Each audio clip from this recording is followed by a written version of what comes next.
Our wholesome story starts with a loser high school student, Junta Shiraishi, who is sharing his experience as an invisible person with us viewers. It's not that he has the superpower of invisibility, he just seems to go unnoticed by most people. Even his commencement picture with his class had his picture pasted despite his presence in the photo. In Haruka North High School, his small professor is looking for him in class but does not notice him until he taps his professor's shoulder. He thanked the professor for delivering the lecture notes to him. His professor seemed to have missed him. Junta feels he is like the air, as his presence can hardly be noticed. A classmate notices him, but others seem to not see him. He sits and starts using Google, yes that's right Google not Google, to search about being an invisible person. Nagisa Kubo says, "Morning Shiraishi." She is the only one who can notice his presence. She spots his search query on his phone and decides to take a picture of it, much to the dismay of Hunta. He begs her to delete it, but she refuses. It turns out that Kubo is an excellent student and athlete. Shiraishi wonders how they are friends. Kubo asks him how invisible he really is. She asks him to stand on his chair to test his invisibility. At first he refuses. Kubo puffs her cheeks and tries to be cute to let him stand on his chair. When this does not work, she decides to blackmail him with the photo she just took. He slowly works up the courage to stand in his seat. He does a ballet pose with his leg up in the air. His professor notices him and tells him to sit down. The entire class turns and sees him in his ridiculous pose. This makes Kubo giggle as Shiraishi seats down on his chair, shaking at the fact the teacher noticed him even without turning. After class, Kubo makes him realize that for today he was the protagonist in the class. He points out that Kubo was therefore the antagonist. She moves closer to him and asks him to call her the heroine instead. He does not, and she leaves him for another class, but not before poking his cheek. After class, the girls with Kubo talk about how they spotted Shiraishi twice today. There was a rumor saying that finding Shiraishi brings bountiful good luck, as he is harder to find than a four-leaved clover. Sightings of him are as rare as Tsuchinoko or Kappa. Tsuchinoko and Kappa are mythical creatures in Japanese folklore for those not following Japanese anime much. They also note how Shiraishi had never missed a single class in middle school, but they had thought he never attended any class. This makes Kubo wonder why she can always easily spot him. Even at home, Shiraishi's arrival goes unnoticed by his mother. He goes into his room and starts reading his manga, which is one of his pleasures in his invisible life.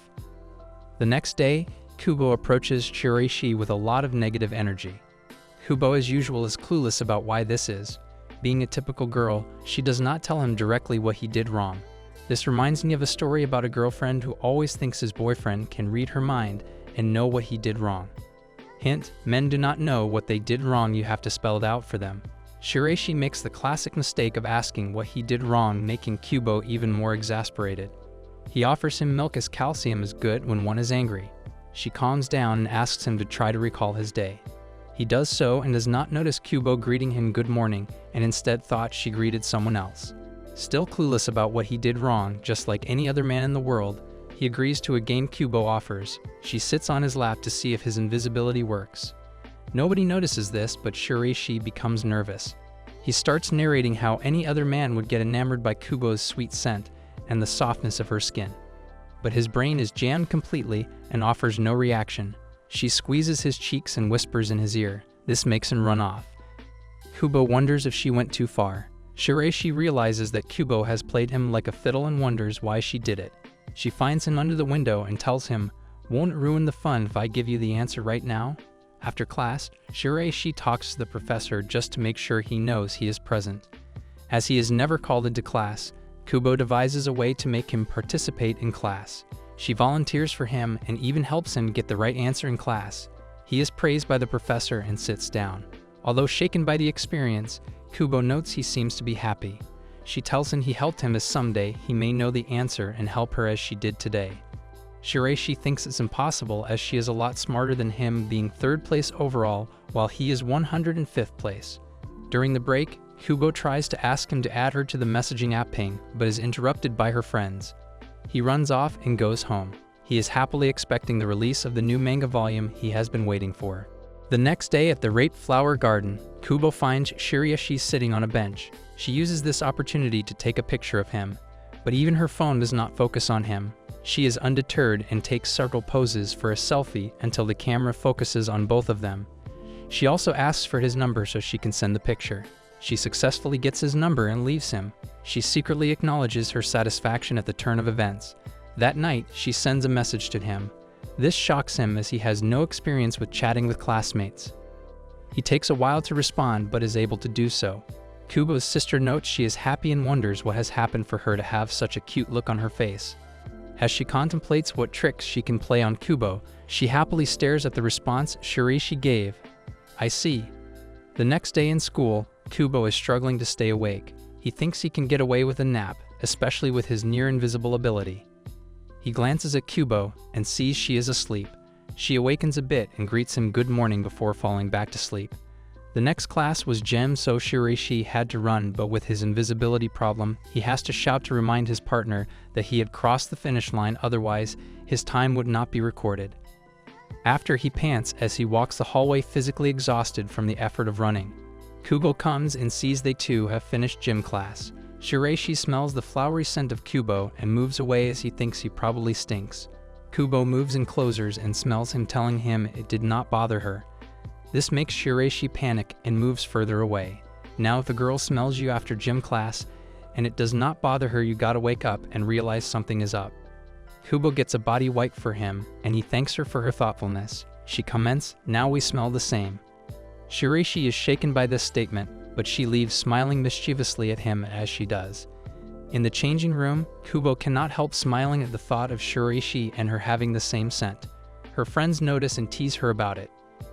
They also notice how she does not like to share her body wipe with them today and realize this might have something to do with her cheery mood. At home, Shiraishi is excited again by the release of the latest volume of Sword X Magic manga. At the bookstore, he has difficulty getting the automatic door open for him. Kubo spots this and helps him out. Shiraishi explains that most automatic doors do not open for him on the first try, but today the door seemed to totally ignore him. He shows Kubo the manga he wanted to buy, and she notices a different side of him, all hyped up and cheerful. She decides to also read the manga series. Unfortunately, the bookstore does not carry the first volume. She asks Shiraishi to lend her the first volume. He hesitantly agrees. As they leave, Kubo notices that they are headed in the same direction and suggests they go to his house so she can borrow the manga. Shiraishi lends her the first 3 volumes and promises to lend her more if she likes them. Kubo happily accepts. She tells him that she lives just 5 minutes away from his place. She asks what time he leaves for school and notes how he leaves earlier than her. She thanks him for the manga. As she walks away, she reminds herself to leave a little earlier for school the next day. At 6:30 a.m., Kubo wakes up and prepares to go to school. She feels she is trying too hard but still uses her sister's hair mist. Her sister notices her earlier than usual preparations and asks her if there is anything happening in school. When Kubo does not share anything, she points out how she looks cute and even used her expensive hair mist. She deduces that she has a crush on some boy. Kubo denies this and tries running out the door. Her sister teases her that she usually leaves 10 minutes later, and since there was nothing special in school, why was she in a rush? Kubo's face tells her sister all she needs to know and laughs at the situation, but still wishes her luck. She waits for Shiraishi in the corner and jumps out as he passes by. Kubo realizes Shiraishi does not notice anything. Meanwhile, Shiraishi also hesitates and realizes he has not walked with any of his classmates to school. Kubo invites him to sit on a bench to chat a bit. Kubo's friends catch her eyes and they are surprised at Kubo's earlier arrival. They also get shocked when Kubo points out she is with Shiraishi. It turns out the bench is the meetup place for Kubo and her friends, Hazuki and Tama. He decides to stand up and go ahead to school. There he reflects on how no one notices him or is aware of his existence. As he walks back home, a woman does not notice him, so he avoids her but gets splashed by the car passing by. He realizes how invisible he is, but is also glad that he is. Kubo comes from behind and greets him.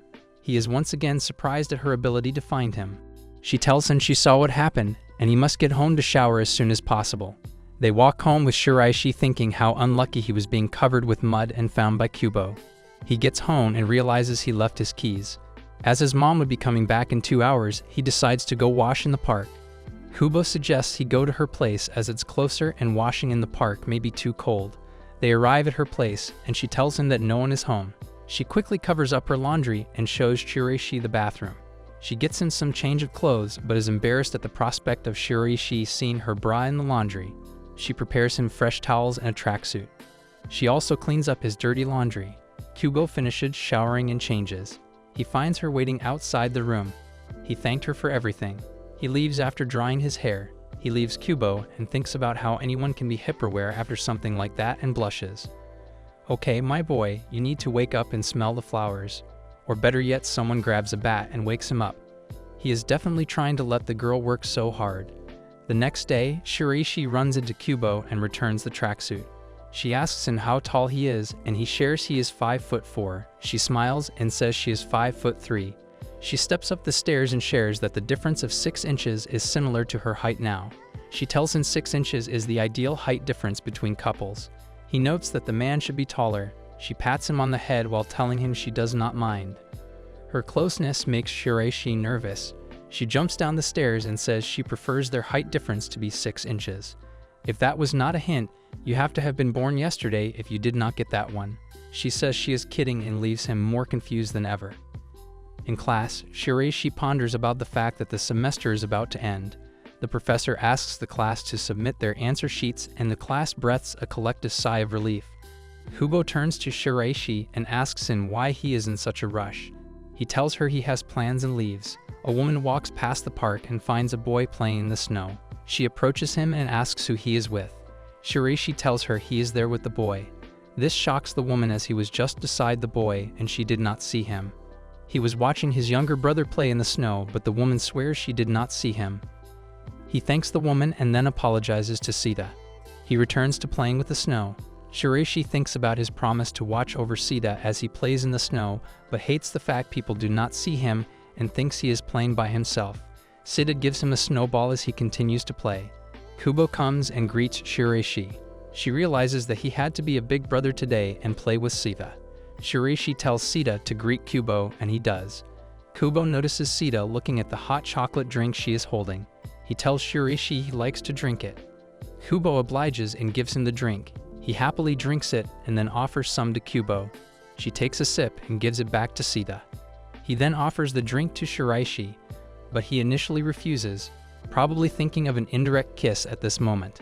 But his refusal is met with the cute wide-eyed look of Sita, and Kubo also convinces him. Shiraishi pretends to drink and Sita happily leaves them. Left alone, Kubo confronts Shiraishi about not drinking and thinking of an indirect kiss. He avoids the topic and moves, reasoning he needs to warm up. As he walks away, Kubo smiles as she tells him, "If you're cold, it's more puzzling that you didn't drink any." Back in his room, Shiraishi is reading Monarchy, another manga. He leaves the house to get the Monarchy bonus poster included in the latest release of a weekly magazine.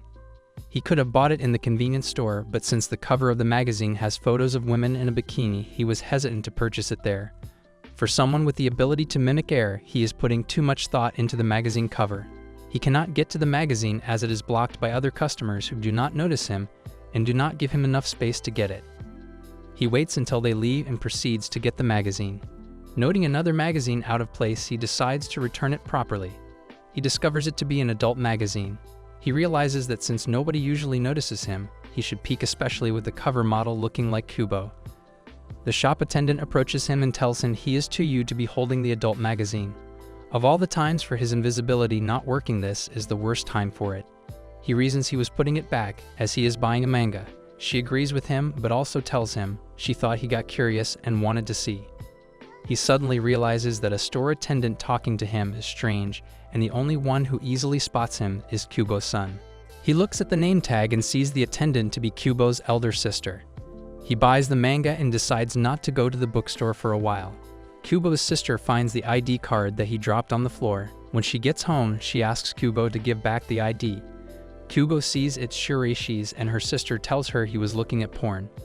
This crushes her, especially when her sister notes the cover girl had large jugs. The next day, she shows the ID to Shiraishi and gives him a hard time getting it. She asks him if he likes big melons. This startles him and wonders if Kubo was in the bookstore. He finally puts 2 and 2 together that the store attendant was Kubo's sister. He tries clearing it up, but she slaps the ID card on his face. She leaves and calls him a perv. At home, Kubo and her sister talk about their Christmas plans. In school the next day, Shiraishi notices his classmates once again looking for him.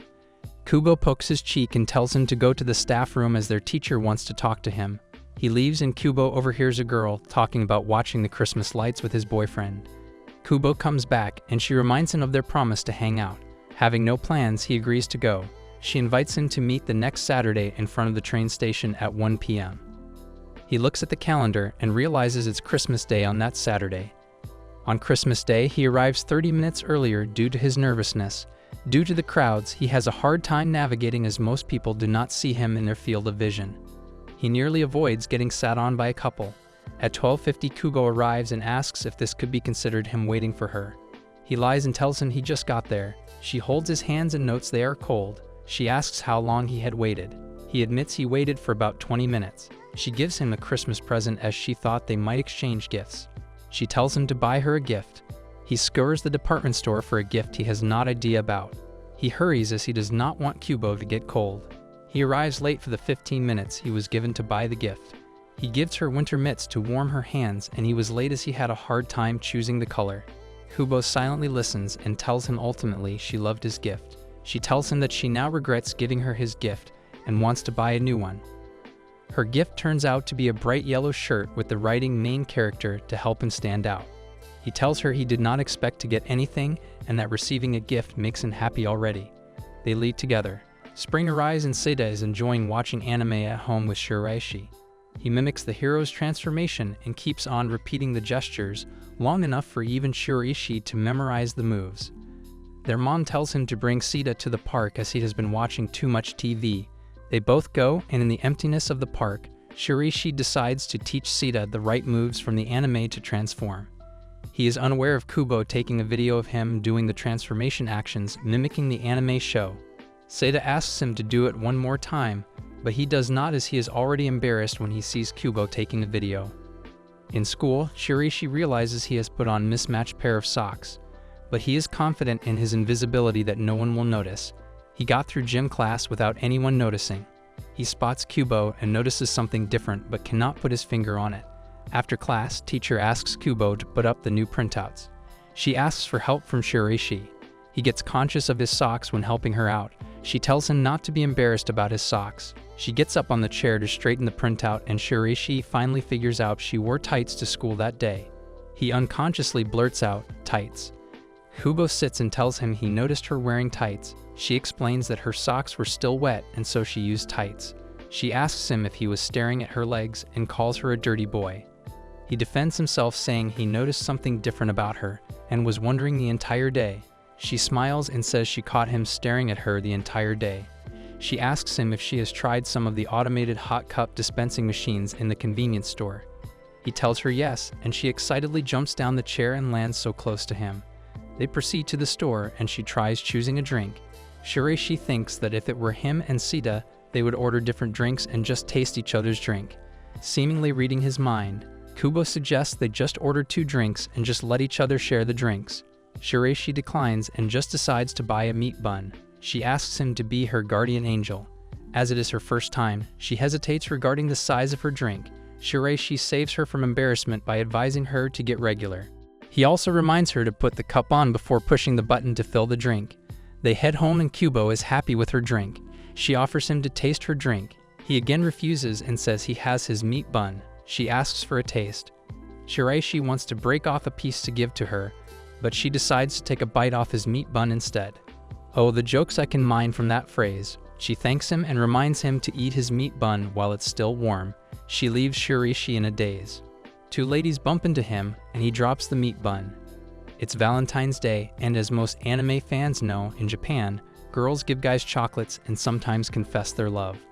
To receive chocolates, guys try to be nice to girls, others start freaking out while others pray. In school, Shiraishi notices how the guys are all edgy. He remembers in elementary when the teacher passed out chocolates on Valentine's Day and omitted to give him one. He finds a heart-shaped chocolate under his desk. This makes him pause, really pause. He looks around and feels someone forgot their sweets under his desk, not realizing that it is for him. He thinks that it is only Kubo that he speaks to, but it cannot be from her. He slams his head on the desk and Kubo worriedly goes to him. Her presence shocks him as he did not notice him. He contemplates asking her if the cookie was from her but decides to change the topic. Still not believing the chocolate was for him, he decides to let it be. Kubo asks him if someone has given him chocolates. He denies it and Kubo smiles. This makes him wonder as she seems happy about his response. She notices the sweets under his desk. He asks her if she knows anything about it. She responds positively and says someone had put a lot of effort into it so he should enjoy it. He tells her it might not be for him. Kubo assures him that it is meant for him. She leaves him and he wonders who would give him chocolates as Kubo blushes outside the classroom. The day before Valentine's, Kubo attempted to bake sweets to the horror of her sister. It turns out Kubo only buys ready-made chocolates and even burns the pancakes she cooks. She also cannot distinguish between cabbage and lettuce. Kubo uses a recipe she finds online, but it turns out burnt. Her sister just tells her to buy the ready-made ones, but Kubo insists on trying again. Her sister decides to make cookies and teaches Kubo how to make them. Kubo's cookies do not turn out as nice, but upon tasting them, her sister says they are much better than hers, as Kubo made them with lots of love. Not all cookies were deformed. One came out looking great. Kubo thanks her sister, but she starts teasing her again. She asks Kubo whom she is giving the heart-shaped cookie. Kubo tells her to mind her own business. The next day starts with everyone having lunch at the school. MC explains that he enjoys lunch breaks, though his invisibleness does cause him inconveniences in his daily life. So MC can enjoy his lunch at his favorite spot as no one can see him. He is quite confused as he can't decide where to have his lunch today. He has eaten lunch at almost every classroom in the past. Therefore, MC finally decides to step outside and have his lunch there as the weather looks quite calm. He claims lunch breaks as a mini adventure. Since when did deciding a place to sit become an adventure? Finally, MC decides on a place to sit and enjoy his lunch. He is about to begin his lunch, but that's where Kubo arrives. So MC seems surprised to see Kubo's son. He even asks her why she is here. To which Kubo's son explains that she was searching for the MC so they could have lunch together. Then Kubo sits next to MC. MC is still in shock because Kubo normally spends her lunch break with her friends, though Kubo replies and says that she's here because her friends, Tama and Hazuki, are attending a meeting right now. Here we thought that she ditched her friend for our MC. She starts to eat her lunch while MC just sits there awkwardly. Seconds later, MC opens his lunch. Kubo starts to stare at MC's food as it waters her mouth. As Kubo is staring at MC's lunch like a homeless person, MC is left with no option but to offer her to taste his lunch. Without even flinching, Kubo accepts his offer, but she asks MC to exchange rolled omelets. Then Kubo reaches her hand to feed the rolled omelet to MC, but MC simply snatches the omelet from Kubo's hand. As a fair trade, MC hands Kubo his omelet roll. Kubo immediately takes a bite as she holds MC's hand, while MC seems to be zoned out. I bet no girl ever touched him. Kubo enjoys the omelet roll from MC's lunch. She finds it quite delicious. Same goes for the MC. Then Kubo reveals that she made those omelet rolls. It makes MC impressed by Kubo's cooking skills. She is already a wifey material. Kubo tells MC that she'll cook more so they can have more lunch breaks together as she sits in front of him. So MC starts to hesitate as he sees Kubo staring right at him. Turns out she had her eyes on the MC's lunch this whole moment as she steals an octopus from his lunchbox and eats it. As the MC continues his lunch, Kubo just sits there and watches him eating peacefully. While her lunch is getting cold, later, after school time ends, Kubo goes to a cafe with her friends. Both of the girls start to compliment Kubo for her beauty and ask her if she has a crush. Kubo doesn't reply to her question as she doesn't have any crush yet. Kubo's friend Tamao reveals that her first crush was none other than her dad. Not sure where this is leading, Hazuki asks Kubo if she's interested in anyone. Though Kubo still looks confused, she explains to her what being interested in someone means. Without a second thought, MC appears in Kubo's mind. The girls are shocked to hear his name. So Tamao looks at Kubo in a disappointed manner as she claims MC to be a mid-guy who isn't athletic or hot. Where's the lie? Kubo then immediately shushes Tamao. Then Kubo defends MC, stating that if you don't know MC properly, then you shouldn't be the one to judge. Hazuki asks Kubo for MC's strong points, which attracts Kubo towards MC. Kubo doesn't answer her question as she tends to keep it a secret while blushing.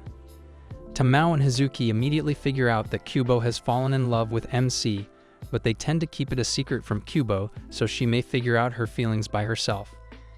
It is true that a woman only understands another woman. The next day, MC wakes up way early in the morning and decides to leave for school early. As he arrives at the school, he realizes that he's the first one to enter. MC is still confident that no one will notice him even though he's the first person to arrive at the school. As MC enters the class, he notices that Kubo arrived earlier in the classroom. Then Kubo shares her hands with MC as they sit together and listen to music. She asks the MC to play his favorite song as she's interested to know his music taste. After insisting, MC finally agrees and plays his favorite song, which is an anime opening. Then it cuts to Kubo watching an anime at her home. It's the same anime whose opening MC played. Kubo's sister Akina was also surprised to see her cute sister watching an anime. In the meantime, MC gets curious as he has no idea who was the person who gifted him chocolates on White Day. MC decides to give that person a return gift for their generosity. So the next day he brings a chocolate box to the school. Then MC calls Kubo's son and hands her the chocolate. At first she gets happy, but later the MC tells her to hand this gift to the person who gifted the MC. Kubo starts to feel happy because it is none other than herself who gave him the gift. At this point, wasn't it obvious? Kubo then jokingly says to MC to ask her out, and so MC starts to panic, so Kubo stops him before he could get a heart attack. MC then asks Kubo to reveal the name of the person who gave him the gift.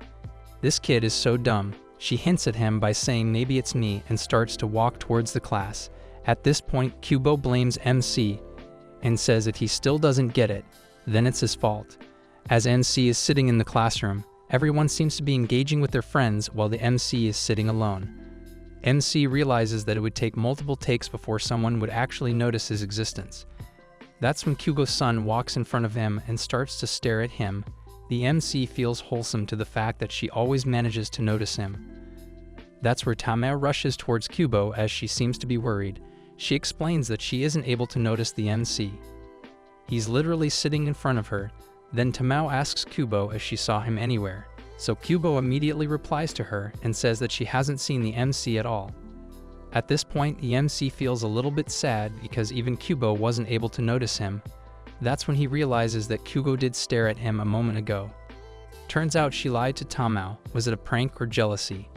Then Kubo pats MC as she notices his hair isn't done well.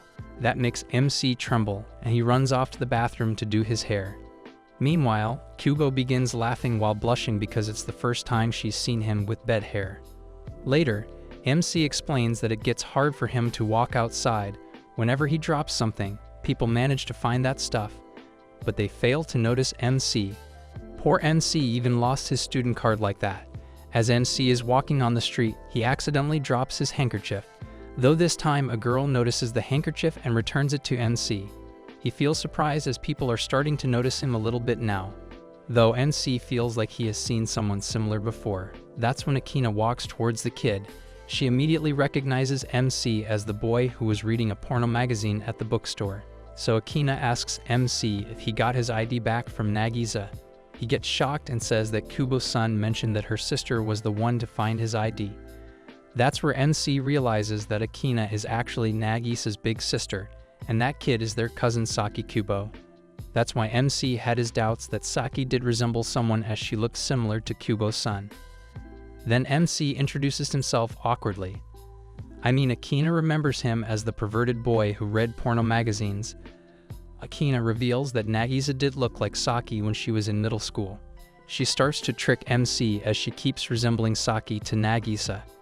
As the MC calls Saki cute, Akina teases him by saying just like Nagisa. At this point, MC starts to feel embarrassed. Akina then shows Nagisa's picture when she was in middle school.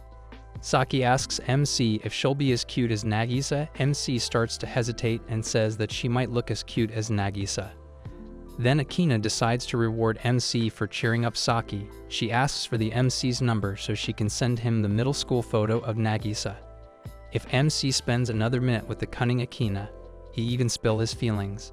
Later, Kubo welcomes her sister and cousin back home. Then Akina tells Kubo that they met MC today, and Kubo starts to get curious. Akina tells Kubo that she exchanged numbers with MC. Akina then smartly tricks Kubo. She asks Kubo to invite him to their house again. Akina doesn't know that MC did visit their house before, so Kubo starts to tremble and asks Akina how she knows that. That shocks Akina because now it was confirmed.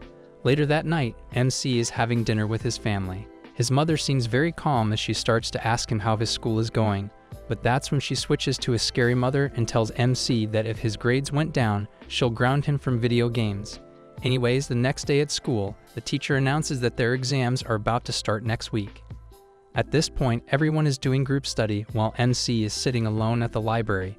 That's where Kubo once again joins him. So Kubo starts to help MC in studying as she resolves all this confusion. MC gets surprised because he was expecting Kubo to make fun of his dumbness. Therefore, MC feels joy because it is his first time experiencing group study. He looks forward to studying tomorrow too with Kubo.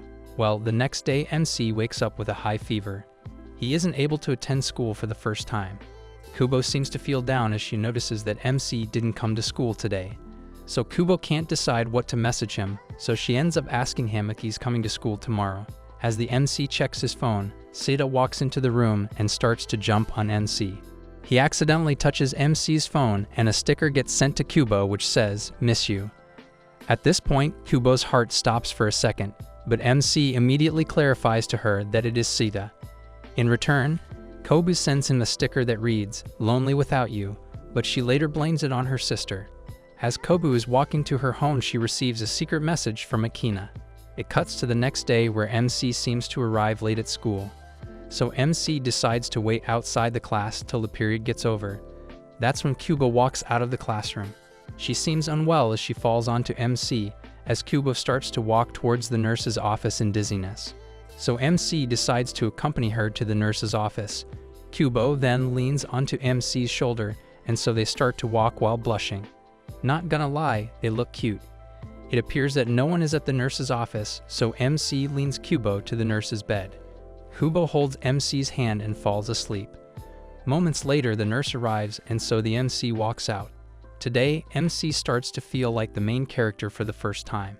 As the third semester is about to end, the MC is walking into the school. He feels relieved that he managed to get a good score on the final examination. Now he can play as many video games as he wants. It's raining outside and MC is feeling calm. That's when Kubo walks in and asks MC the reason he is happy. He thanks Kubo's son for tutoring him. MC believes that he managed to survive finals because of Kubo. Though MC feels quite sad, he explains that they might get separated into different sections as the new school year starts. Both of them stare at the raindrops and realize that everything might end. They're just changing sections, they can meet after school. Moments later, as they are about to leave, MC reveals that he didn't bring an umbrella, so Kubo finds that opportunity perfect to try an experiment. Kubo asks MC to stand with her under her umbrella in the street. Kubo wants to check if people would notice MC there or not. MC feels a little bit uncomfortable because he has a feeling that he'll easily get spotted, though he never tried such experiments before. Anyways, Kubo gets excited, mainly because she's relieved to know that this is MC's first time standing with a girl. So MC instantly refuses to try this experiment with Kubo. She hands him the umbrella and starts to run away. As Kubo is walking in the rain, MC starts to feel bad. Seconds later, he eventually joins Kubo and Alas, and the experiment begins. The way Kubo used the emotional blackmail card to MC, there's no doubt that she's the sister of Akina. He wonders, even if it's an experiment, they are walking like a couple while touching each other's shoulders. So MC decides to walk on a street that's usually empty. Even Kubo doesn't mind changing routes as she has no idea about what is going on inside MC's mind. While MC feels relieved as they walk on an empty street, Kubo feels disappointed that they didn't encounter anyone. At this point, their experiment is also considered a failure because they are about to reach home. So Kubo asks MC if he intentionally took the empty street so they could spend some alone time together. She's partially right and partially wrong. Therefore, MC feels embarrassed because that wasn't his intention. Kubo doesn't mind at all. She even asks MC to do this again. As Kubo and MC are walking, Akina spots them from behind. Surprisingly, she doesn't bother them and minds her own business, and so Kubo walks MC to his home. MC's mother notices that he isn't wet at all even though MC has no umbrella with him. On the other hand, Kubo reaches home and gets welcomed by Akina. Akina doesn't tease Kubo at all, which is quite surprising. Akina tells Kubo that they'll be hanging out with Saki on Saturday. The next day, MC notices Saki waking up at the grocery store. Saki seems to struggle while carrying those groceries. MC reaches out to Saki and offers her help. While Saki stands there silently, she then neglects MC's offer. Saki believes that if she manages to reach home with such heavy groceries, she'll receive praise from Kubo. All that effort for praise. Anyways, MC notices that her hands are starting to turn red due to carrying those weights. He explains to Saki that he'll tell Kubo that Saki carries all that stuff if she lets MC help her. She reveals that she bought all these groceries because she learned to make meat and potato stew. Kubo did mention that her favorite dish was meat and stew. Though Saki does mention that Kubo's cooking skills are somewhat dubious, which surprises MC. As MC and Saki are walking, Saki asks MC about his relationship with Kubo. So MC claims that they are just classmates, not even close friends, for some unknown reason that satisfies Saki. Anyways, Kubo rushes towards Saki. She is worried about her. Then Saki tells Kubo that MC doesn't know Kubo's first name, to which Kubo asks MC to say her first name. At first, MC hesitates, but he eventually says her first name, which is Nagisa. Kubo starts to feel delighted and tells Saki about MC's first name, which is Chunta. And so MC and Kubo part ways. Later, everyone in the class finally notices MC's existence as he sneezes. Their MC is getting bored in the class, so he starts to disassemble a pen. He explains that his favorite part of the pen is the spring, but that's where it falls off. As the MC turns to search for the spring, he notices that Kubo is staring at him creepily. Kubo asks him the reason he disassembled the pen. MC explains that he was just curious and bored. Though MC's pen gets wasted, now that he lost the spring. So Kubo gives MC a pen which delights him. And so MC notices that Kubo has the same design pen. I wouldn't be surprised if Kubo is the one to hide the spring. It's their last day of the class before they switch. So Kudo, Tamao, and Hazuki decide to have a sleepover. Finally, we'll be able to see what girls do on a sleepover. There, Tamao expresses joy because this time she only managed to fail one subject, which is like a record for her in a good way. The girls even pat Tamao as a reward, after having snacks as the girls are setting up the bed. Hazuki mentions that they might switch classes as school starts. It makes Tamao cry because she wants to spend more time together, which saddens Kubo too because she starts to think of MC. Anyways, Kubo also reveals that she got the second position in the school, and moments later they all fall asleep and hope to stay together in the future. MC is lazing around the house when his mother asks to get some things from the market. He gets up to go when his little brother Sita also wishes to go with him. They are off to do some shopping together. On the other hand, Nagisa and her sisters are also walking together when Saki wishes to cook tomorrow with her sisters. They all agree and start planning what they want to eat and do tomorrow together. Saki is pretty hyped up to do anything for her sister Nagisa. Akina asks if Nagisa is going to cook with them. She is not because she sucks at cooking, as she says. Saki holds Nagisa's hands and promises to make her the best thing to eat she has ever eaten. She will do anything to make it as yummy as possible for her sister. Little sister making everything so weird. They are at the market when they are agreeing upon what to make tomorrow. Saki and Akina are deciding while Nagisa is just looking at her, and when she spots MC with his little brother too, she goes to meet him. Saki notices and goes behind her as well. Akina is pretty curious as to what is so great over there that these two just left like that. Seeing MC clears everything up. MC is shopping with his little brother. Sita is pretty impressed by his big brother and how he put all the potatoes in the sale basket. Wow, so impressive, Chunta. He is praising his big brother when Nagisa comes behind MC saying hello to Sita. Satya says hello back and MC is surprised to see her here. She looks very beautiful to him and he doesn't utter a single word seeing her. Sita tells Nagisa how awesome his big brother is. Saiki comes to see them as well when Sita starts blushing to see her. He goes to hide behind his brother and doesn't say hello to her. Maybe he likes her? MC asks Sita to say hello to Saki. Coming out from behind MC, Sita quietly comes up to Saki and says hello. Saying hello, Sita takes his favorite rock out of his pocket and gives it to Saki. Sita is blushing and isn't saying a word. Taking the rock, Saki thanks Sita for doing this. Saki looks at Nagisa and MC, but they are looking at something to their left. It's Akina, and she is secretly watching them from behind the shelf. Akina comes out and asks if MC and Sita have any plans for tomorrow. They don't. Hearing this, Akina invites them to the party they're going to have tomorrow. She really wants us all to get along and play and have fun. She asks Sita if he wants to play with Saki. He looks so cute when he says yes. This little kiddo is too cute for this world. She also asks MC, and he agrees to come. Seeing MC agree, Akina asks Nagisa once again if she wants to cook or not. Now she is surely going to make anything she can. The next day, Nagisa gets up early and starts to cook something. She has started without her sisters because she wants to make hamburger steak. She is doing this for MC for sure, and Akina knows it as she sees her peeling the onion. Saki comes home and asks about Nagisa. Akina lets her know that she started without them and has been peeling the onion for a while now. There is no onion left. Saki sees her struggling and puts on an apron to help her sister. She wants to make sure she makes what she wants to. Saki goes into the kitchen and asks if she wants some help. Do you have to ask that? She really does and would love it if Saki helped her. She starts teaching her how to peel an onion.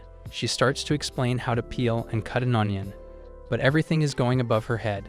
Nagisa still tries to understand somehow and takes a knife to cut the onion. But she accidentally cuts her finger. After putting on a bandage, Saki feels regret that this is because of her. Nagisa assures her it was herself who did this and she still wants to make the steak. But Saki tells her not to because she will hurt herself again and she doesn't want to see her do that. Saki is making the hamburger steak while Nagisa is sitting quietly on the sofa when Akina comes in. She feels like Nagisa threw away the towel, but Saki explains it was her who told her not to cook further. She thought she could not see her sister get hurt again, so she stopped her from cooking. Nagisa looks all sad like she sinned and is getting punished for it. Akina sees the situation and tells Saki that it was Nagisa's carelessness that she hurt herself and not her fault. She sure does make mistakes, but she surely doesn't repeat them. She asks Saki to give her sister another chance because it is good for both of them. Nagisa comes up to Saki and asks if she can cook again because she wants to make hamburger steaks by herself. She promises to not cut her finger again though.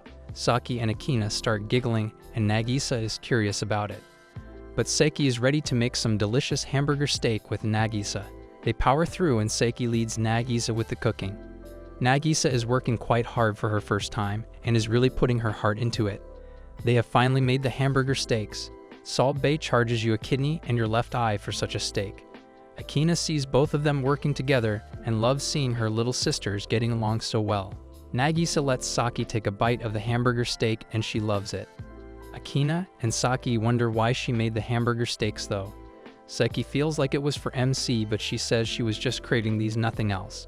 MC and Sita are here for the picnic and everyone leaves for the picnic spot. They are walking there and the weather is fine for today.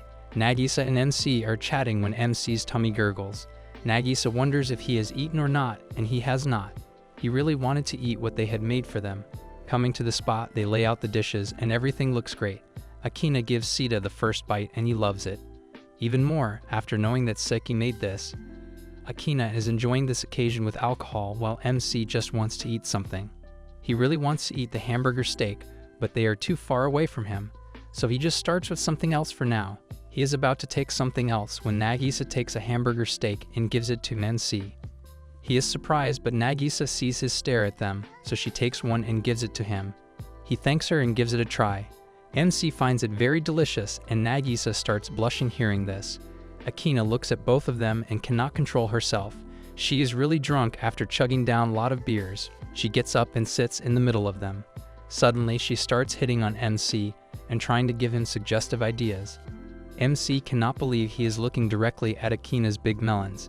Nagisa tries to stop her, but she just wouldn't. Nagisa gets really angry with her and tells her that she hates this kind of harassment. She gets up and goes to get something for Akina. MC wants to go behind her, but his leg just fell asleep. Taking Sita with him, MC goes behind her and Nagisa walks in front. She is really mad at something, but MC doesn't know what it is. He is trying to figure it out, but he just can't. Why are all the main characters so dense? Can't they figure out little things like these? He wants to make up but doesn't know what to say. Sita gets really emotional and asks his brother to go after her and make up for it. He doesn't know how to do that but still agrees seeing his little brother worry this much. MC goes to her and apologizes right away.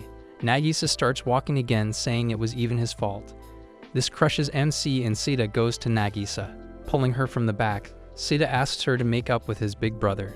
Nagisa sees MC and he is just sitting down in agony. She goes to him and tells him that he doesn't have to feel bad for anything because it wasn't his fault. Everything is fine. She adds that he shouldn't worry about Akina as she was just drunk out of her mind. They start walking holding hands when Nagisa wonders if both of them are going to be in the same class or not. MC doesn't know what to say when she asks if he wants to be in the same class as her. Today classes are changing for MC as he is moving up to the second year. He is walking to the school and realizes that his class is going to change and he has even moved up a grade, but still his life is the same as before. The clerk, surprised to see him, sneezes in the crowd and people start staring at him. Everything is the same as before. He is as invisible as he was before. Not one is going to talk to him. No one is ever going to listen to him. Nothing has changed. Reaching the school, MC is waiting for the hallway to get a little less crowded so he can see where his class is on the schedule table. He sees his class and realizes that the class change is something very new for everyone. The heart races every time the class changes, and you certainly take 2 deep breaths before entering your new class. Coming into the class, he looks at the sitting table on the board trying to find his seat when Nagisa tells him that his seat is in the full back of the classroom. Both say good morning to each other. Nagisa is as optimistic as always and is very happy to see that both of them are in the same class. They are chatting when Nagisa's friends show up and she goes to meet them. MC walks to his seat and sitting on it. He notices a bunny geometry on the table right next to his. He looks out the window when Nagisa comes up again and wants him to guess where her seat is. He surely knows it is right next to his, but makes it look like he doesn't know. This guy is pretty hard to get right. Nagisa again starts thinking about how they are going to be neighbors until graduation because there are no class changes in the 3rd year. They are going to be right next to each other for 2 whole years. NC isn't really responding to her and is just looking out the window when Nagisa asks what he is looking at. The sky looks really beautiful and MC is just appreciating it. Nagisa also loves today's sky. MC wonders why it is that no one has ever noticed him in the class, but Nagisa always comes to say good morning. She always finds him no matter what. Nagisa wishes to have a lot of fun this year when MC agrees with her. He is surprised to see himself say yes to something like this, because he has never found the school to be something as fun. Nagisa notices this but ignores the feeling. MC feels like he should keep his feelings to himself or otherwise Nagisa will find him very weird. After school, Nagisa is with her friends enjoying some drinks. They are thankful that they ended up in the same class or who knows what would have happened. They ask Nagisa about MC and if he is in the same class or not.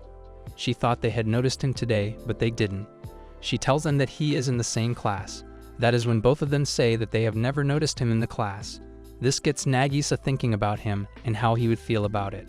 Going home, Akina is sitting on the sofa when she asks if MC is in her class or not. She tells her that he is and avoids any further questions she asks. The next day in the class, the teacher is recruiting students for the committees when Nagisa asks MC about his favorite one. MC seems to think that he doesn't have a say in the matter because even if he raises his hand, the teacher won't notice him, so he is okay with what is left over. This hits Nagisa. This boy is very lonely and very depressed as I feel it. Nagisa remembers that he was on the environmental committee last year, and it was because of him that the flower beds are considered among the 7 wonders of the school. MC is surprised to hear that she knows about him doing that. He explains that he doesn't like that committee. It is just that when he watered the plants, he would love to see them bloom, and people always loved seeing his blooming flowers, so that was also one of the reasons he was on that committee. Everyone always thought that those flowers just bloomed on their own without anyone tending to them. How unnoticeable this person is. Nagisa is just looking at him and seeing how innocent and simple he is. It's time to get some recruits for the environmental committee when the teacher asks who wants to join. No one is raising his hands because no one really likes the things you have to do on this committee. Nagisa knows MC really wants to join but knows he won't be noticed, so she raises her hand and volunteers to join. The teacher is delighted to see her raise her hand, and Nagisa tells him that MC also wants to join. Now MC and Nagisa are on the same committee. MC doesn't really know why she did it and asks her about it. Nagisa remembers how she used to see him water the plants with full focus. He loved doing all of that and thought he wanted to do it again, so she did it for him. After the class, students talk about committees when they start talking about the environmental committee. They feel like Nagisa joined it, which is why MC joined the committee. They ask a student named Pseudo about it, but he has a different opinion on it. He remembers that MC was on the same committee last year, so maybe he just wanted to do it again. Even the teacher complimented his flowers. He knows all of this because he was on the same committee too last year, but his flowers didn't grow like MC's did. MC and Nagisa are hearing them talk. Nagisa knows MC just thought, wow, some actually remembered me being on that committee. Well, she was on point. Nagisa wants MC to teach him all the ins and outs of the flowering and everything related to it. Saying this, she calls him senpai, which strikes through his heart. They have a science lab in the next class, and Nagisa goes to the class. MC is behind her and wonders who is going to be in his group this year. Turns out it is Nagisa and Pseudo are his group members. Well, the coincidences are with him. The teacher asks them to take their notebooks and write down everything he is writing on the board. Pseudo is sitting right next to him and suddenly makes a mistake. He needs an eraser, but he forgot his eraser at home. MC notices it and wants to help him out, but he has never even talked to the guy. He looks at Nagisa, and she is looking directly at him. She can read him like a book, so she is now plotting something. MC has brought 5 erasers with him, and Nagisa takes them and puts them right on the table where Pseudo can see them. Pseudo sees and asks why he brought 5 erasers. MC doesn't really have an answer and tries to say something, but nothing lands right. Pseudo laughs and asks if he can borrow one as he forgot his eraser at home. MC gives it to home. Pseudo thanks him and tells him that he was actually mean to talk to him. This catches MC off guard. Pseudo tells him that he was also on the environmental committee last year and always tried his best to grow his flowers, but nothing happened. He wanted to talk to him and ask him about his secret, but he never managed to find him. Pseudo compliments his flowers and knows he is going to do great this year as well. MC feels like he is enjoying talking to Pseudo. Walking back with Nagisa, he thanked her for doing this because it was actually the first time he enjoyed talking to someone beside her. Nagisa suddenly starts to freak out and asks him to go without her. He caught her off guard, telling her that he enjoys talking to her. After school, MC is walking home when he feels like drinking something. In front of a vending machine, MC sees water and thinks it is very relatable, and it is always overlooked, just like he is. MC wants to try the new youthful lemon flavor. He is about to press that button when Nagisa comes and pushes him a little, accidentally getting water instead of lemon. He says that he really wanted the youthful lemon flavor. They start talking about youth and which flavor their youth might be. MC thinks he is like water, and for lemon, you should have a life unlike his. Nagisa believes you should have friends at least. MC tells her that he doesn't have any friends. This strikes Nagisa as she thought they were friends. But MC never thought about it. Learning that Nagisa and he are friends, he feels like it is something fulfilling for him at last. MC is sitting quietly in his chair when Nagisa comes up to him, asking to have a staring contest. MC doesn't know why she wants it but agrees. They start the contest and MC starts making funny faces. He thought you have to make the other person laugh to win, but Nagisa tells him this is not that. You just have to look in the other person's eyes, and whoever looks away first loses. He is looking her in the eyes directly but cannot keep up. She won and is thinking of what should she make him do. This was not the deal, but she thought of it just now. She has an idea. She wants MC to say her good morning first tomorrow. That's it. MC is confused with this simple request, but he is okay with it. Nagisa cannot wait for tomorrow now. A little later, MC is looking outside the window, enjoying the view of the sky when 2 students rub the chalk dusters together right next to MC's windows to see if they have been properly cleaned or not. They pat them together and the dust chalk falls on MC in the next window. His view is disrupted just because those 2 didn't notice him standing there. They apologize for this, but MC is cool. At least those students were not a bully like I was expecting. He goes to wash it off and has gotten most of it. He wants to see if he got all of it, but he doesn't care, because he knows no one even looks at him, so it wouldn't matter. But Nagisa comes up to him and tells him that he still has some left on his hair. He asks about it, but Nagisa wants to get it for him. She gets close to him and MC is stuck in place because of how close she is to him. She gets the chalk dust off his hair and notices how thicker they are. She compliments his hair and compares it with hers. Now she wants MC to touch her hair and see if she is right about her hair or not. Why can't this girl just straight up ask him out? He is hesitant but extends his arm to touch her hair when Nagisa tells him to. Holding her hair in his hands, Nagisa feels butterflies in her stomach. He lets her hair go and tells her that hers are sure different. She then asks MC about what kinds of hairstyles he likes on girls. Listing all different kinds of hairstyles, she asks if these ever suit her. MC thinks he likes what suits her, and this is the reason Nagisa is toying with her. She wants to know how he likes them. She asks of all the styles, which one suits her the most.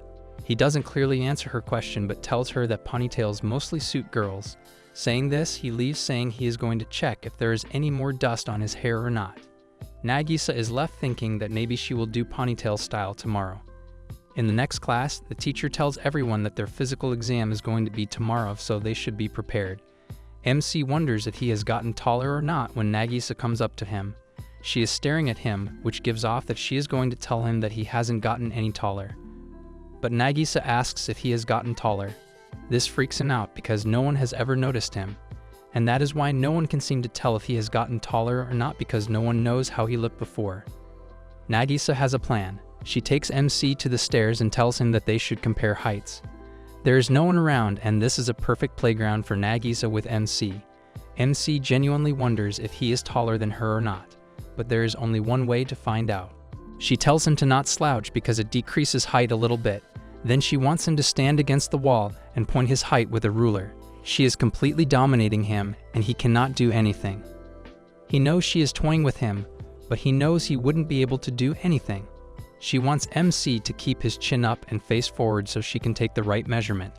After taking his measurement, Nagisa asks him to switch places, keeping the ruler where it is so they can compare it correctly. Nagisa takes MC's spot, and MC is now holding the ruler above Nagisa's head. He cannot just stop staring at her. Getting back his senses, he gets back and tries to run away when Nagisa grabs him. She knew he would run. This girl can read MC like a textbook. She lets him go and he bolts out of there as she expected. He accidentally took her ruler with him, but he will surely give her back tomorrow. Nagisa is left with somewhat strong feelings. They were closer than she thought they would be, and it is making her emotions go wild.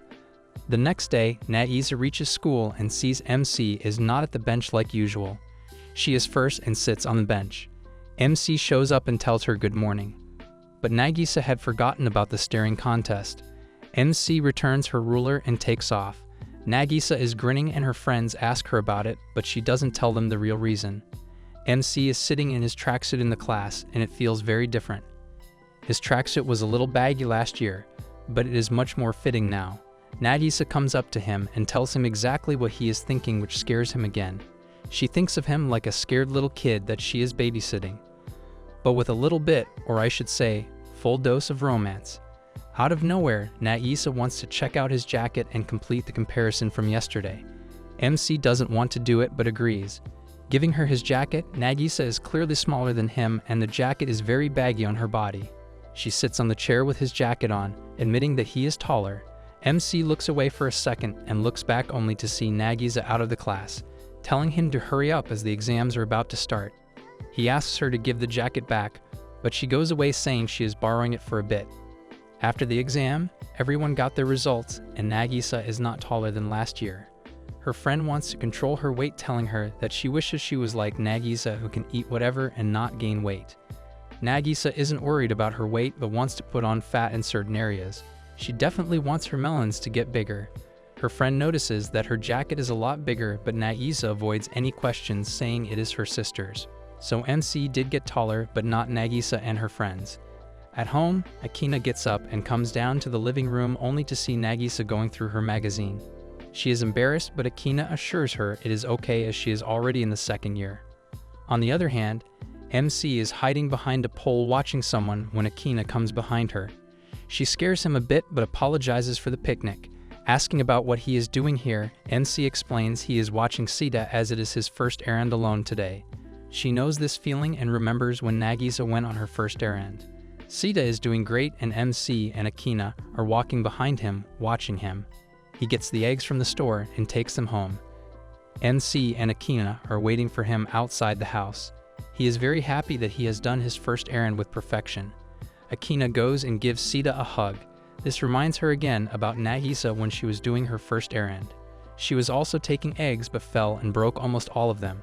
She got home crying and thought she did awful when Akina started stroking her head. This got her to stop crying. Akina tells MC that she loves it when someone strokes her head and he should give it a shot if he gets the chance. Actually, she is expecting him to do this. This is a big responsibility for him, which he thinks he cannot do, but Akina has trust in him. Getting home, Nagisa is in the living room when Akina tells her about Sada's first errand today. She starts to talk about her first errand and how she broke the eggs on the way back. But Nagisa is not like before now and can handle herself pretty well. Akina starts stroking her hair to make her feel good when she tells her that maybe she would like it much better when her crush does this to her. Where are these kinds of siblings, man? She is doing much more for her than she is doing herself. Nagisa is left wondering about MC when Akina notices that she is thinking about someone. She surely knows it is MC but wants to hear it from Nagisa. At last, the time MC was waiting for is here. The manga he likes so much is finally getting a movie adaptation and he cannot wait to see it. He is focused on his phone and looking at the news with so much concentration that he cannot notice Nagisa in front of him. He is startled after finally noticing him. She feels like he is in a very good mood today. Explaining the news of the movie, Nagisa asks if this is the same manga he learned her the other day, because she really loved it and got all the collections. This catches him off guard because he thought she would never like it. She asks if he is going to watch it with someone else, but he is not. He plans on going alone when Nagisa asks if they can both see it together. Once again, MC is startled at her request, but he has to accept it. The day of the move is finally here and MC is waiting for Nagisa to show up. She finally comes and is looking phenomenal. She did the ponytails like she thought of doing today and asked MC if it looked good. He wants to say a lot of stuff but gets only a small compliment. They are on the train and MC is standing, holding the strap, but notices that Nagisa is struggling to stand still. There are a lot of people and even more are going to get in at the next station. He asks if she wants to hold the strap, but she just grabs his bag and is okay with just that. The next station is here and still one more station left to go. The doors open and a huge wave of people get on the train, pushing MC and Nagisa against the window. Nagisa is against the window with MC right in front of her in a weird position. He is almost on her but is trying his best not to touch her. He sure is a gentleman. He is constantly getting bumped by people behind him and it's getting very hard for him to stay like this. But he is managing to stay right here so he does not touch her. Nagisa notices this and wonders why is everyone bumping into him like crazy. He explains this always happens because no one notices him until they bump into him. Macy is not fine at all standing in this strange position, but only one station left to go. They finally made it, but MC's legs are dying. They are walking to the theater when three dudes surround Nagisa trying to hit on her. They are scaring her a lot, but there is nothing MC can do. He thinks to himself that this is the point where the main guy comes and says, "Did I keep you waiting?" But there is no point in saying this as he is already here. He finally comes in front of the dudes and they are scared. They genuinely didn't notice him and asked if these two were going out. MC doesn't know what to say when Nagisa grabs his arm, telling him that he is her boyfriend. Three dudes take off saying they are rooting for MC. Wow, what a wholesome moment that turned into all of a sudden. At the theater, they are trying to see if there are any seats left together, but there are not. Every seat is a single one, and MC sees they have to wait for the 4 o'clock show to sit next to each other. He feels like they should watch this one as it will get late if they go for the next one. Nagisa feels differently and feels like the next one is the best as the whole point of watching this movie was to sit together. Besides, this means she gets to hang out with him longer. She also feels like he can walk her home, but that was already MC's plan. Nagisa wants to go to all the places they can before the next show and asks where he wants to go now. But MC doesn't have a clue about any place. She wants to go to the cafe first, but MC reminds her to buy the tickets first this time. At the cafe, they see a couple having a drink with heart straws. Seeing them is so romantic for Nagisa. She wants to get one for her and MC too, but MC refuses. They look at the menu and decide what they want to get when Nagisa asks MC about it. After a bit of thinking, MC feels like getting a coffee. This shocks Nagisa a lot. She thinks of MC as an adult now, as coffee is supposed to be something grown-ups drink. She remembers her sister telling her that coffee can mess up your sleep a lot. MC asks if she ever had coffee or not. She hasn't. So MC starts to suggest some juices, saying these are up her alley if she never had coffee. This makes her very mad because she wants to do everything MC does. She thinks if he can drink it, she can too. Well, you're in for a surprise. Ordering 2 coffees, Nagisa is waiting anxiously for it. She never had one, so it is very exciting for her. The coffee is here. MC asks if she wants sugar and creamer with it or not, but she wants to get it as he does. MC drinks it black, so it is the same for her. She sips the coffee and lightning strikes through her brain. She had never felt this kind of shock before. She thought it was going to be something like tea, but it is very bitter, as she tells MC. She takes MC's cup and drinks from it too, thinking his cup is not that bitter, but it is. She is surprised to see he can drink stuff like this. MC asks again if she wants to have sugar and creamer with it or not, but she is still on the thing. She wants to drink it like this no matter what. She feels like they came together and should do everything the same. But MC gets up anyway and goes to get some sugar and cream. Getting back, he tells her that he was also bitter today and thought of getting it with sugar and cream today. So both of them add the sugar and cream. Nagisa can finally drink it like this.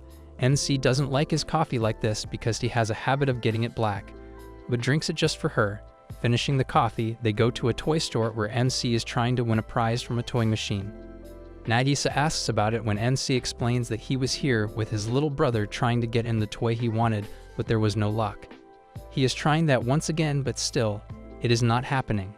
Nagisa tries it because she is fairly lucky with these things and gets the toy Sita wants. She gives it to MC, which he accepts hesitantly. After that, they are looking at random stuff when MC stops to look at erasers. He thinks you never have enough of them and is about to get one when Nagisa asks if he likes any design. But he is okay with whatever is usual, so Nagisa takes a bunny and hands it to him. However, Nagisa remembers that they have to catch the movie and there is little time left in it, so they run to the theater. The movie starts and Nagisa sees MC being so concentrated on the movie. His facial expressions are changing very much, which is very rare for him. She loves this sight as you don't get to see this every day. After the movie, Nagisa and MC are chatting about the movie when she tells him about his facial expressions. She thinks his facial expression was changing a lot today and she loved it. MC explains that he has always been careful not to smile in places like school because it seems very eerie. Already people don't talk to him, so seeing him smile makes it even harder for them to talk to him. He has always been this way since elementary school. Nagisa is listening to him with full attention, but MC wants to go home now. They get home and MC walks her home. Outside the house, Nagisa thanks him for the day and asks what he thinks about their time together. He thought it was fun. Hearing this, Nagisa gets really happy and asks if they can go out again like this because it was very fun for her as well. He is okay with it, and she wants him to pinky promise. Saying goodbye, MC walks home. On the way, he thinks about what Nagisa said. Like she said, he is too easy to read. He wonders if pretty easy to read is actually easy. We see MC remembering what happened with Nagisa while he tries to sleep. She's asking if she can go out with him again and makes that promise. The thought isn't leaving his mind. The next day, Mick wakes up and goes through the same morning as every day. He eats breakfast with his family and goes to school. While he's looking out the window, Nagisa comes up to him saying good morning. Nagisa asks if he believes in horoscopes and psychological tests. MC feels like you have to take them with a grain of salt. Nagisa actually saw psychological tests yesterday on the TV and was pretty into them. She feels like they are true and can actually tell you about your personality. Since he didn't see it on the TV, Nagisa wants to do some tests on him. Well, this should be good. She asks if she is going to shout in the dream. What is he shouting? Get this girl out of the school. MC doesn't understand the question but still tries to answer it. He believes he is going to shout something like Yahoo if he has to. Nagisa confirms that even if he is in an extreme situation like a bear chasing him, still, he would shout that. His answer is yes, and it makes her laugh so much. Moving on to the next question, she asks if he sees flowers blooming, how many does he see? MC thinks of only one. Asking what his answer means, Nagisa tells him that this is the number of people you are going to date in your lifetime. MC wonders if he should be happy or sad. Because if this is true, at least he gets to date someone, but if he somehow lets them get away, he is never going to have a relationship again. Nagisa wants to move on and do some psychological tests together. MC looks up some tests and finds a good one. He asks there are kittens playing in the room, how many do you imagine? MC thinks of 2 while Nagisa thinks of a candle of kittens. She likes to have so many cats because she loves them. Looking at the answer, MC and Nagisa are stunned to know that this is the number of kids you are going to have. Well, that serves you right. MC and Nagisa don't know how to react to this and just are silent. Nagisa breaks the silence saying that the answers can change depending on when you answer them. MC agrees with her and takes a breather. Nagisa looks at the clock and makes an excuse saying she has to go home early today and leaves. MC is left alone ready to head home as well, but is clearly thinking about something. We see Nagisa thinking to herself how shameless that answer was. Well, who told you to start experimenting with psychological questions? At home, Akina is making herself some coffee when Nagisa comes up to her asking to have some as well. Akina refuses, telling her she is still too young to drink coffee, but Nagisa has something to tell her. She shared how she drank coffee the other day despite her and her friends telling her not to. She drank a whole cup empty. Akina is surprised to know this and now wants to know when and how she drinks it. Nagisa told her it was that day when she went out and got home at night. Akina remembers how that was the day Nagisa was acting very differently. That was the day she was sweating trying to figure out what to wear. She tried to make a ponytail again and again, but wasn't getting it right. So she asked to help her out, which made her very happy. She would normally say that she could do it by herself, but that day she got some help and was happy about it. Akina made her the prettiest ponytail and she loved it. Nagisa was hesitating when she asked her about her outfit. She wanted to know if she wasn't looking weird or anything else when Akina assured her that she was the prettiest of all. Akina remembers and thinks to herself how Nagisa is getting to be more and more prided. This is bugging her a lot because it was not too long ago when she used to follow her around everywhere and imitate her all the time.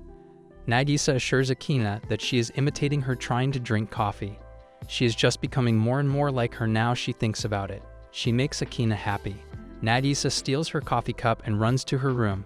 The next day in the classroom, MC is sitting alone, and we get to know that today is his birthday. When you ask a person about his birthday in April, it has most likely passed, but not in his case because no one has ever asked him about his birthday. He feels like a protagonist of the story today. Thinking if he is going to get cake at home, his tummy growls like a wild bear. The whole class can hear it, and everyone notices him at once.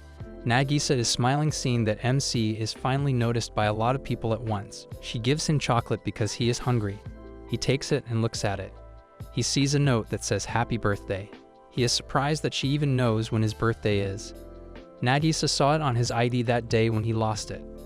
He thanks her but isn't eating it. She gives him another one with another note on it that says to look inside his desk. He looks inside the desk and sees a gift wrapped in paper. Asking if he can open it now, he opens it to see that it is a cute figure type thing. Nagisa is expecting a reaction, but MC isn't giving one, which worries her. She thinks maybe it is too cute for a boy, but MC speaks up saying that it is perfect and he is going to take good care of it. Nagisa takes the chocolate and stuffs it in his mouth, saying that he is going to get a gift again next year. MC asks about her birthday, and it is August 2nd. He tells her to keep her expectations low, but should expect some type of gift as well. MC throws his head on the table, overwhelmed, because no one has ever done this kind of thing for him, let alone wish him a happy birthday. Give this boy some more good friends like Nagisa, dude. A little after, MC is going to go home and says goodbye to Nagisa. He is leaving the class when teachers come in asking for MC, but he doesn't notice him. He walks right by Pseudo when Pseudo asks someone if MC came in today or not. We see that he is so easy to get by unnoticed. This is normal for him, but what is not normal for him is that Nagisa can spot him so easily. He remembers how she is the one always coming up to him to talk and whatnot. What is it about her that she can notice him so easily? As we see him thinking about this, Nagisa is looking out the window. She sees him standing there and remembers the first time she got to know about him. It was her friend's yearbook where his photo was edited even though he was already in it. She asked her about it when she explained that MC is kind of invisible and no one ever notices him. She was in his class for 3 years and never knew he was there. This makes Nagisa very curious about him. They got to be in the same class in high school. Nagisa is standing with her friend thinking how lucky they are to be in the same room when she notices MC sitting alone at his table. Asking about him, her friend once again didn't notice him, but Nagisa did. She finds him pretty easy to be noticed, but somehow everyone else finds it pretty hard. Seeing MC go unnoticed time after time, Nagisa is pretty curious about him and wants to talk to him. It was the day their seats were changing, and Nagisa thought to herself that she wanted to be right next to MC so she could talk to him. And her number came and she got lucky. Her seat was right next to MC, and she wasn't expecting this at all. She goes to sit in her seat and knows it is not going to be weird if she strikes up a conversation. She tells MC it is nice to meet him when MC gets scared all of a sudden. He He doesn't believe Nagisa is talking to him and says it back with a cracking voice. He finds it hard to believe that someone actually noticed him and talked to him intentionally because this never happened before. Nagisa sees that he is still shaking because she talked to him. She wants to say good morning the next day to see what kind of reaction he gives her. This was her first interaction with MC, and Nagisa is thinking about all of this as she is looking at MC out the window. MC turns back to see Nagisa in the window. Nagisa feels like she isn't going to take her eyes off him anytime soon, it seems. I wanted to see them get together happily. This is not fair.